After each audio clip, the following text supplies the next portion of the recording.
actually like we're just gonna let it play out, and then like there's people are talking about having killed B Pan in like the B Pan event, which is impossible, right? Right, so you turn on airplane mode, go ahead and hit cancel, and then it doesn't let you cancel out. Then you turn airplane mode back off, and then boom, and like this it's insane, right? Like this whole process somehow completely multiplies all your glitches. It's like I wonder if it's like, well, like that process. Like it just, we're seeing screenshots, characters like having a bajillion, million, zillion attack sets and stuff like that, right? What you just saw was a demonstration and tutorial of the airplane mode glitch for the hit gacha game Dragon Ball Z Dokkan Battle. As you can see from the glitch, despite it being weirdly convoluted, it is surprisingly extremely simple for the average player to use, making it an extremely accessible glitch for pretty much anyone. Though it was patched about a week after the glitch's activation method was found, it has actually been around for what is speculated to be pretty much the game's entire existence, and for what it's worth, that 1 week period of people finding new ways to break the game with it was one of the most fun experiences players have had with the game, with day one players even saying it's the most fun they've had with the game in a long time. So what exactly did this glitch do, and what were the devs' response, and how did the community react?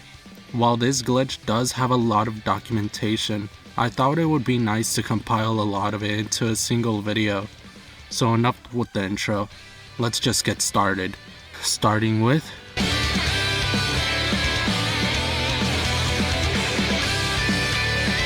So what is the airplane mode glitch?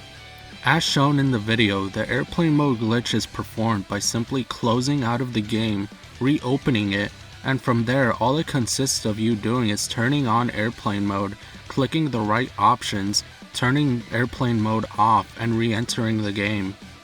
Basically what this glitch would do is, for some reason, it would boost your attack and defense. Your stats were essentially being stacked on top of the ones you already had, which means they were being squared.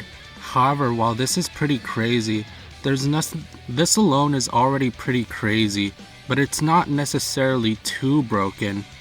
I mean, if you were to take the weakest card in the game and do this glitch, it's not like it's all of a sudden capable of actually being usable. Well, actually, the important thing to note about this glitch is that it can actually be looped.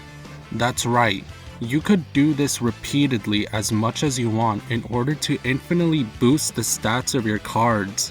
That means that Chalmon sitting at the back of your box is now capable of grinding through all of the game's hardest content if you were to repeat this process enough times. This of course led to people taking rather humorous screenshots of infamous characters within the game doing ludicrous numbers. You could stack your attack so high that eventually the key counter would become a 0 because the number was just too high, and your actual attack damage would cap out at about 99 billion damage.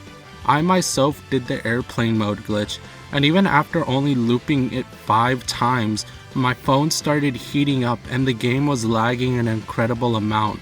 That's not even all though. People started realizing that while yes, you are now strong enough to literally one-shot the God of Destructions with the Cyberman, and you are tanky enough to only take double-digit numbers from any attack in the game with middle finger Yamcha, there were other strange effects that were taking place.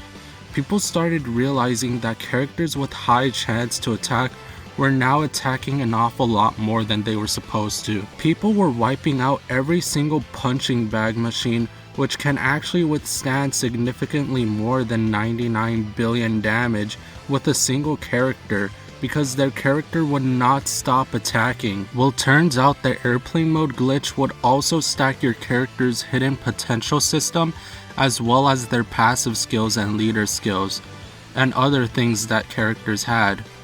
So basically, while people thought only attack and defense were being boosted, pretty much every attribute of your character was being boosted as well. That meant that if you added just a bit of dodging to your character's potential tree, or if your character had even just a bit of a chance of performing an extra attack in their passive, you could now boost it as much as you want to the point to where your character will pretty much always dodge and your character will get a shit ton of hits in within a single turn, assuming the enemy doesn't get one-shotted to begin with. In fact, that's how people were able to finally defeat B-Pan. B-Pan is like the literal final boss of Dokkan when you think about it, if there ever was to be one, since it's literally impossible to kill her. You only get one turn to hit her and her damage reduction is at 100%, meaning that no matter how hard you hit her, it is impossible to kill her. Somebody even played the event for about a year with the Devilman card. The Devilman card has a 1% chance of getting a super attack with over a billion ki. Despite that, Pan's damage reduction was so high that the attack didn't even scratch her. Hell, you could do this glitch and get 99 billion damage down and it still wouldn't scratch her. Now the point of this fight isn't actually to beat her. After the turn, she flies away and there's a chance for her to drop a few rewards, including the B-Pan card. It's mostly to demonstrate the B-Pan card's damage reduction ability. That being said, the event was literally designed to be impossible, and yet the airplane mode glitch now made it possible to beat her. You could loop the glitch over so much to the point where your chance of doing an extra attack is so high that your character will continue to attack B-Pan until she ultimately dies, all in less than a turn. This glitch had found a way to tame the god of destruction B-Pan herself. That's not all though.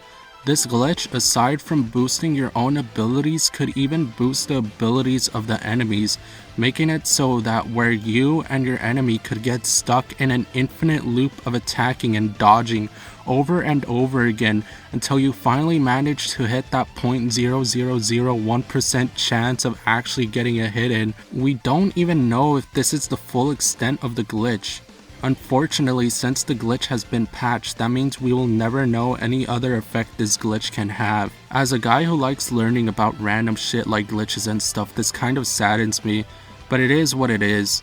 Due to the accessibility of the glitch, pretty much everyone who knew about it was doing it or at least tried it once, so there was no way Dokkan was going to leave in a glitch that made it possible to one-shot all of the hardest events. People were killing everything and getting the free dragon stones that came from them, so while it sucks the glitch had to die, it is what it is, and it at least made for some pretty funny screenshots.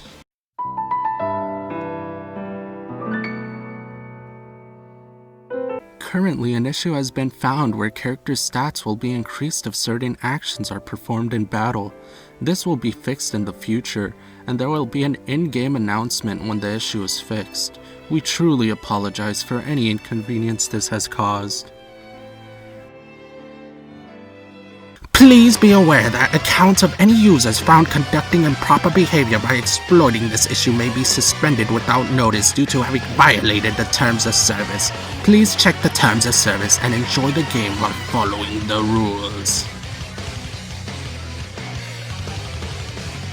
It had been a decent while until JP Dokkan Twitter account had tweeted about the glitch, warning players that anyone found exploiting the glitch may be suspended, which in Dokkan's terms, whenever they say suspended, they really mean banned. And just an hour later, Global Dokkan tweeted out the same thing. This was a genuine shock. Many Dokkan YouTubers who made videos about the glitch told everyone that it was very unlikely that they get banned for doing this glitch, though it's not entirely impossible. Out of all of these YouTubers, the Truth was the only one who didn't even risk it at all, and yet when the tweet came out, a lot of people started blaming him for spreading the word of the glitch, despite him cautioning everyone, which I think is pretty funny. The reason these YouTubers said that it's not likely they get banned to begin with is due to Dokkan's history. For one, the glitch was being compared to modding since there are many modders in the game which use mod to instantly beat every hard event in the game and collect all of the dragon stones from them. These modders have been around to run freely throughout the game with no consequence, despite what they were doing being against the terms of service. By the way, we'll address the terms of service a bit later. But on top of that, the only time Dokkan has had a legit ban wave was years ago when players found a way to duplicate dragon stones in their gift box.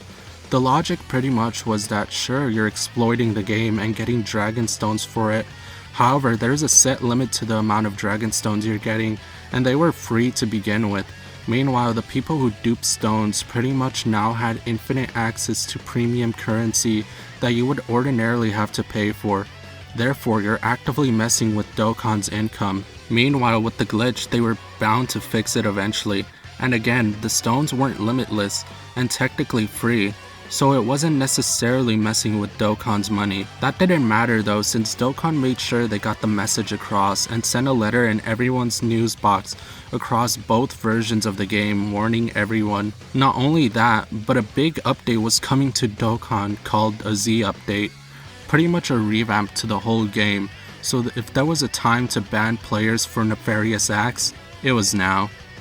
And about the terms of service, this leans a bit into community reaction, but it's important to note that when people started blaming Dokkan, saying that this is a glitch within the game and it's not the player's fault for using it, the terms of service actually states it's against the rules to exploit glitches. In fact, if you were to read all of the terms of service, you would find that surprisingly a lot of things are against it. It is against TOS to videograph Dokkan in any way. That means all those screenshots you posted to Twitter and all those Dokkan YouTubers are actively violating the terms of service. Now, it's not like Dokkan is actually cracking down on people doing this. However, the reason it's like this is so that your account is 100% at their disposal. They can ban you for the smallest thing ever, and there would be no legal issues Dokkan would have to face.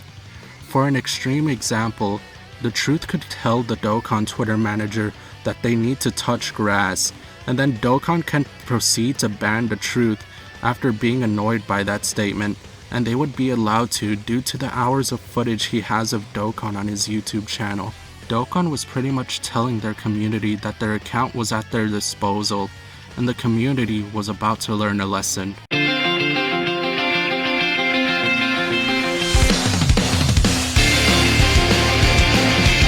So the community reaction was honestly probably my favorite part about this whole thing. I mean, the glitch was cool, but watching how the community was acting was like watching somebody go through the 5 stages of grief. It started out with 3 different sides. People who were simply not going to attempt the glitch or were even opposed to it. People who wanted to try it and did try it maybe just one time. And the people who were actively using it and abusing it in order to have as much fun as possible and to get as many dragon stones as they could.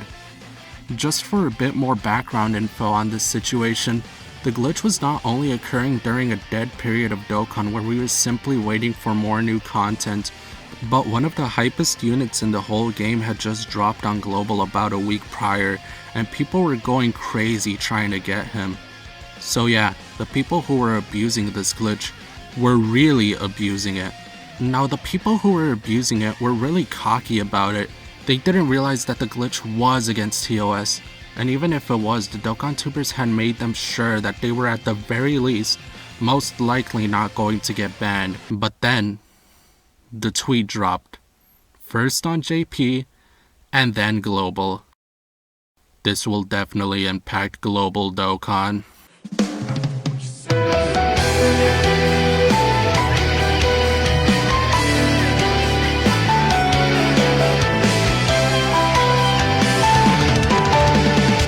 Gonna be honest, I don't fucking regret it. I wonder if this will backfire. Dokkan never used emergency maintenance, only notified after dozens of YouTube videos. They ignore mods but threaten bans over a glitch. I'm seeing a lot of people say this will help them finally quit. This was bad messaging from Dokkan in my opinion. There's no point of banning people. You'll just lose players and money, basically your whole community. It's still breaking TOS. It's not. You can be sued at Dokkan Global. Be careful suspending or banning accounts. This is all you're doing. Class action lawsuit incoming. If I were to lose my 6-year-old account for using this glitch one time to dick around for fun, I'ma be so pissed. Dokkan players explaining how they beat all of ESBR and the God events in 2 minutes. There was a misinput, calm down! You calm the fuck down! There was a misinput! Oh my fucking god. And now the end is near, and so I face the final curtain. I'm crying and throwing up, please! This trip was truly fun, wasn't it? Yes, it was fun. I believe that from the bottom of my heart. Well, I guess it's time to say goodbye to this addiction once and for all. Go big or go home, as they say. That was the most fun I've had with this game. Well, it was nice knowing y'all.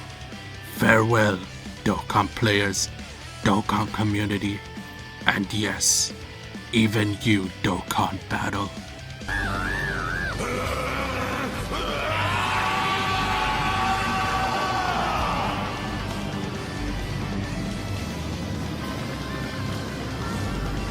And now here we are, almost a whole 2 months later. No one got banned.